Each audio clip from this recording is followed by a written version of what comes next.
Brazil में अमरीकी सिफारत खाने के सामने फ़लस्तीनियों की हिमायत में एहतजाज पर पुलिस से टूट पड़ी।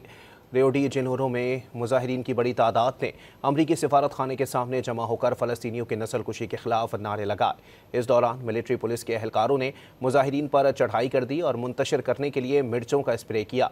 पुलिस ने 3 अफराद को गिरफ्तार भी कर लिया। उधर वस्ती लंदन में पाबंदी के बावजूद हज़ारों तलबा ने इसराइली मज़ालिम के खिलाफ एहतजाजी रैली निकाली। शुरका ने गजा में नस्लकुशी फौरी बंद करने का मुतालबा किया।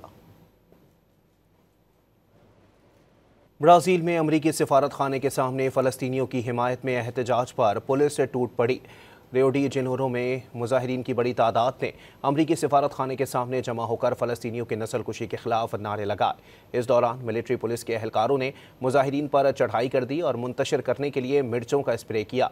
पुलिस ने 3 अफराद को गिरफ्तार भी कर लिया। उधर वस्ती लंदन में पाबंदी के बावजूद हज़ारों तलबा ने इसराइली मज़ालिम के खिलाफ एहतजाजी रैली निकाली।